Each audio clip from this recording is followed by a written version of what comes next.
나는 아내가 나를 속이고 있다는 사실을 그녀가 친구 혜진이랑 만날 거야 라고 말했을 때 알게 되었다.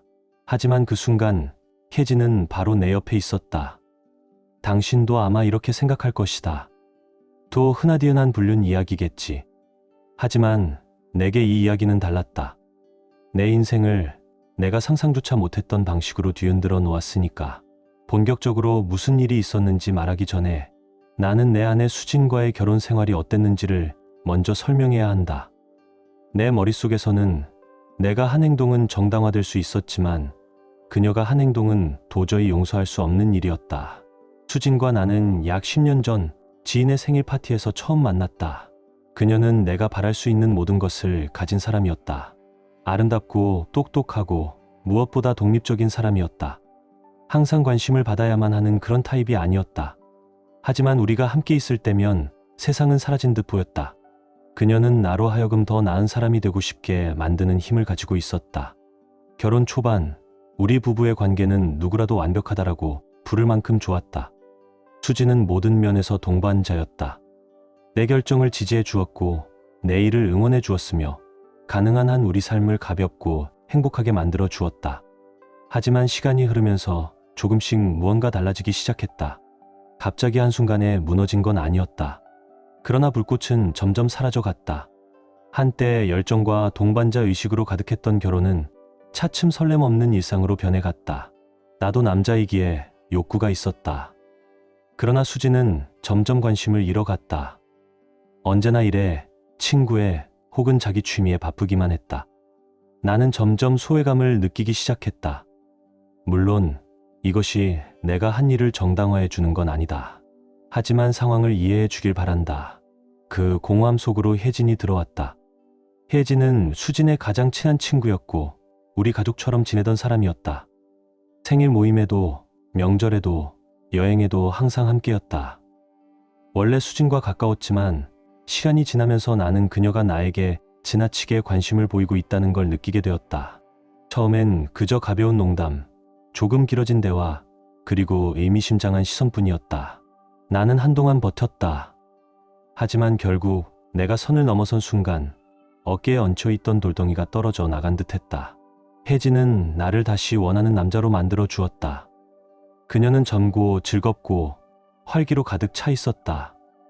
솔직히 말하면 나는 단지 내 남성적인 욕구를 채운 것뿐이라고 스스로 믿었다. 내 머릿속에서는 수진을 진정으로 배신한 게 아니었다. 여전히 아내를 사랑했으니까 단지 육체적인 관계일 뿐이었다. 남자라면 필요한 것, 그리고 그녀는 결코 이해하지 못할 것이라 생각했다. 하지만 수진이 그런 짓을 할 거라고는 단 한 번도 생각하지 못했다. 그녀는 늘 올곧고 원칙적인 사람이었으니까 나는 내가 모든 걸 조심스럽게 관리하기만 하면 누구도 상처받지 않을 거라 믿었다. 그러나 사람은 비밀을 오래 지킬 수 없다. 특히 그날 오후가 그랬다. 수진이 회사에서 나에게 전화를 걸어왔다. 그때 나는 바로 혜진과 함께 모텔방 안에 있었다. 즐겁게 시간을 보내던 중이었다. 휴대폰 화면에 수진의 이름이 뜨자 나는 혜진에게 조용히 하라는 신호를 보냈다. 그리고 전화를 받았다. 여보? 수진은 밝은 목소리로 말했다. 오늘 퇴근 후에 혜진이랑 만날 거야.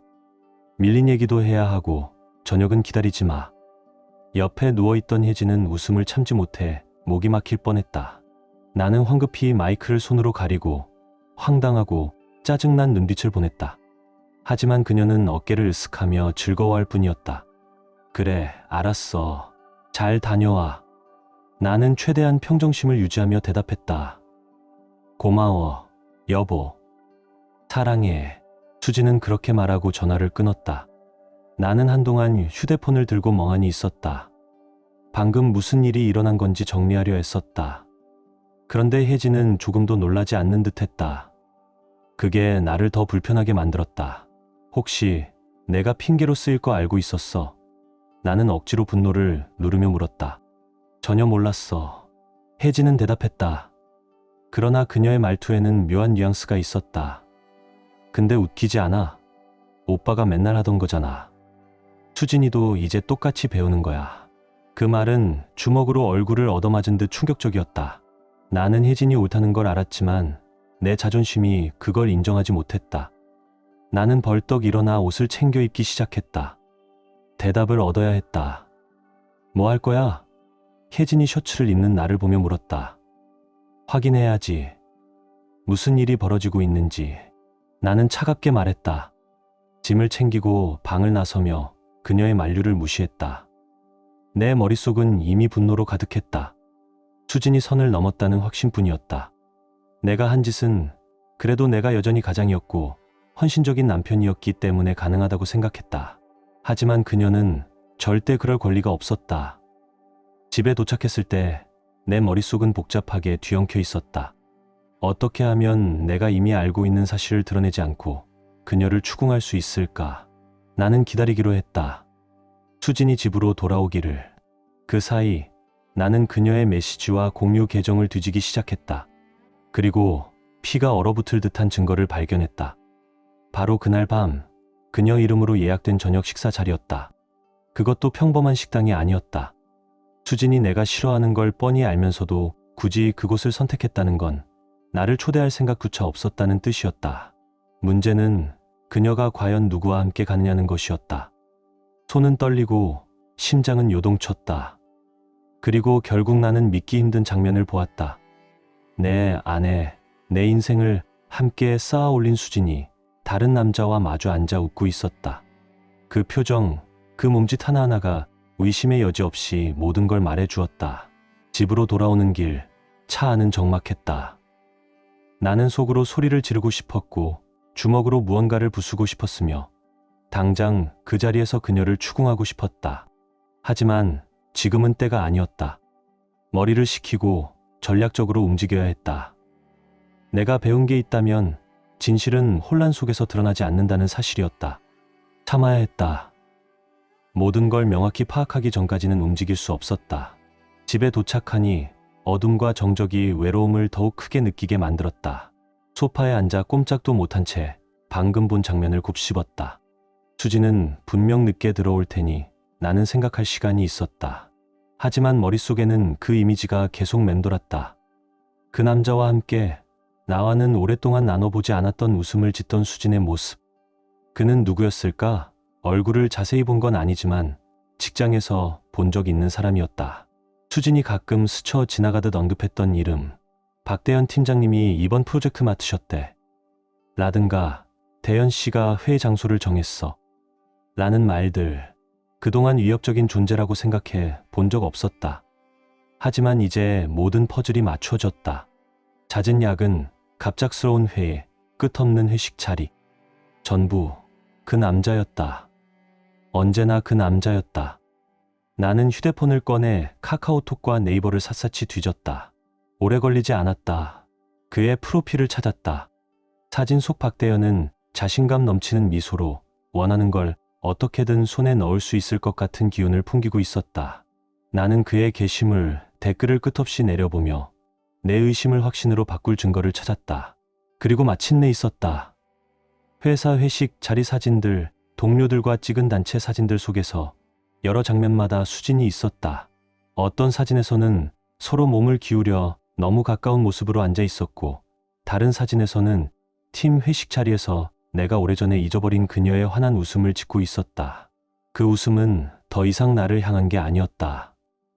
분노로 가슴이 치밀었지만 동시에 굴욕감이 엄습했다. 어떻게 여기까지 온 걸까? 어떻게 이렇게 모든 걸 놓쳐버렸을까? 나는 늘 비록 나도 잘못한 순간들이 있었지만 수진만큼은 그 선을 지킬 거라고 믿었다. 하지만 아니었다. 그녀도 비밀을 가지고 있었고 나는 이제껏 전혀 눈치채지 못했다. 더 내려보던 순간 휴대폰이 울렸다. 수진의 메시지였다. 여보, 오늘 모임이 좀 길어져서 늦을 것 같아. 기다리지 말고 먼저 자. 사랑해. 나는 그 말을 읽고 씁쓸한 웃음을 터뜨렸다. 뻔뻔함. 나를 속이는데 아무렇지 않은 태도. 그 능청스러움은 기막힐 정도였다. 나는 깊게 숨을 들이마시고 최대한 평범하게 답장을 보냈다. 그래, 여보. 잘 보내. 휴대폰을 꺼 두고 눈을 감았다. 차분해져야 했다. 증거가 더 필요했다. 그녀를 추궁할 때 빠져나갈 구멍 그쳐 없도록 모든 걸 알아야 했다. 그리고 무엇보다 그녀가 지금 이 순간 내가 느끼는 감정을 똑같이 느끼게 하고 싶었다. 시간이 흘러 마침내 현관문이 열리는 소리가 들렸다. 수진이 들어왔다. 피곤해 보였지만 만족스러운 표정이었다. 마치 완벽한 저녁을 보내고 온 듯했다. 그녀는 나를 보며 미소 지었다. 여보, 다녀왔어. 그녀는 가방을 탁자 위에 내려놓으며 말했다. 오늘 진짜 좋았어. 혜진이가 안부 전에 나는 억지로 표정을 숨겼다. 그녀의 말 한마디 한마디가 칼날처럼 꽂혔다. 그럼에도 나는 미소를 지으며 고개를 끄덕였다. 좋았겠다. 최대한 담담하게 대답했다. 수지는 다가와 내 볼에 가볍게 입을 맞추고는 2층으로 올라갔다. 나는 여전히 소파에 앉아 허공을 응시했다. 진심으로 소리를 지르고 따져 묻고 싶었지만 아직은 때가 아니었다. 그날 밤 나는 한숨도 잘 수 없었다. 머릿속은 끊임없이 돌아가고 있었다. 그녀가 늦게 들어왔던 모든 순간, 내가 아무 의심 없이 넘겼던 변명들 하나하나 이어 붙여졌다. 분노는 커져갔다. 하지만 그와 동시에 또 하나가 자라나고 있었다. 결심. 나는 모든 걸 밝혀낼 생각이었다. 그녀의 거짓말 하나하나, 숨겨온 모든 순간들. 그리고 준비가 끝나는 날, 수지는 내가 무엇을 알고 있는지 정확히 알게 될 것이다. 지금은 아무 일도 모르는 남편인 척 연기해야 했다. 마치 아무것도 변하지 않은 것처럼. 하지만 내 안에서는 이미 무언가가 부서져 있었다. 다시는 회복될 수 없는 무언가가. 이건 끝난 게 아니었다. 나에게도, 그녀에게도. 그리고 무엇보다 수지는 다가올 일을 전혀 알지 못했다. 잠 못 이루던 그 밤, 내 머릿속은 혼란스러움으로 가득했다. 그녀에 대해 알아버린 진실의 무게가 나를 짓눌렀다. 하지만 나는 털어놓아야만 했다. 그 순간 내 이야기를 들어줄 수 있는 사람은 혜진뿐이었다. 모든 걸 아는 건 아니었지만 적어도 상황을 가장 잘 알고 있었으니까. 다음 날 오후 나는 혜진에게 메시지를 보냈다. 급해. 지금 봐야 해. 그녀는 바로 답장을 보냈다. 평소 가던 모텔로 와. 혜진은 또 다른 미래 정도로 생각했겠지만 나에게는 달랐다. 나는 답을 원했다. 모텔에 도착했을 때 혜진은 이미 와 있었고 특유의 자신감 있는 미소를 지으며 날 맞았다. 늘 그렇듯 눈부셨지만 내 머릿속은 오직 수진 생각뿐이었다. 오빠, 긴장해 보여. 그녀가 일어나며 말했다. 그래. 나는 건조하게 대답했다. 지금 상황이 너무 복잡해. 혜진은 눈썹을 치켜 올리더니 도발적인 미소를 지으며 다가왔다. 내가 좀 풀어줄까? 그녀는 은근한 목소리로 속삭였다. 나는 그녀의 어깨를 붙잡고 더 이상 다가오지 못하게 막았다. 놀란 듯한 눈빛을 보였지만 나는 먼저 확실히 해야 했다. 수진이 날 배신했어. 나는 단도직입적으로 말했다. 혜진은 한 발짝 물러서더니 믿기지 않는다는 듯 비웃음을 흘렸다. 장난이지? 설마. 내 눈으로 봤어. 나는 그녀의 반응을 무시한 채 이어갔다. 식당에서 어떤 남자랑 손을 잡고 세상에 우리 둘만 있는 것처럼 웃고 있더라. 혜진은 잠시 날 바라보다가 비꼬듯 웃음을 터뜨렸다. 준호 오빠 제정신이야? 지금 여기서 아내 몰래 나랑 있는 건 뭐고? 똑같이 바람 피우는 거잖아. 근데 왜 수진이 했다고 화내는 거야? 달라. 나는 단호하게 말했다. 나는 남자야. 욕구를 채운 것뿐이야. 아무 의미 없어. 하지만 수지는 그녀는 나를 배신했어. 우리 결혼을 망쳐버렸다고. 혜진은 다시 웃었지만 이번엔 더 이상 논쟁하지 않겠다는 듯했다. 오빠는 답 없는 사람이야. 알겠어. 그럼 더 말 안 할게. 화풀이가 필요하다면 내가 있잖아.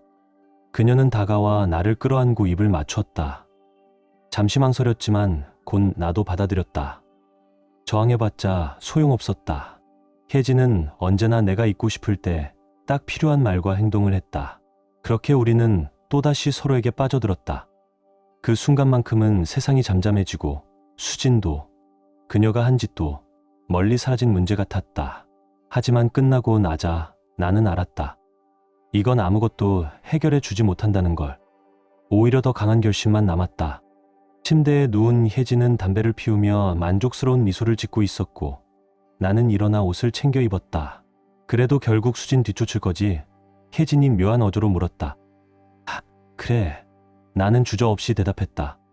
그녀가 내가 다 안다는 걸 알아야 해. 다시는 돌이킬 수 없다는 것도. 혜진은 대꾸하지 않았다. 그저 고개를 저으며 이미 예상했다는 듯한 표정을 지었다.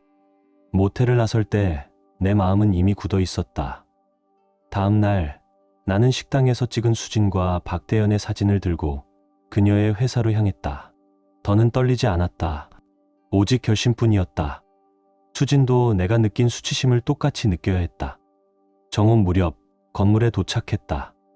보안 게이트를 지나 그녀가 일하는 층으로 올라갔다.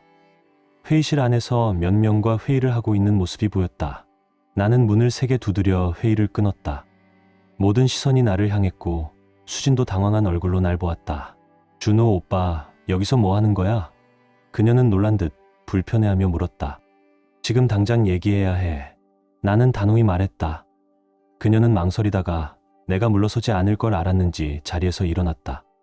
우리는 호기심 어린 눈길이 닿지 않는 구석으로 이동했다. 무슨 일이야? 그녀는 침착한 척 물었다. 나는 사진을 꺼내 테이블 위에 내려놓았다. 그녀의 얼굴은 순간적으로 굳어졌다. 놀람이 스치더니 곧 죄책감이 드러났다. 이거 설명해 줄래?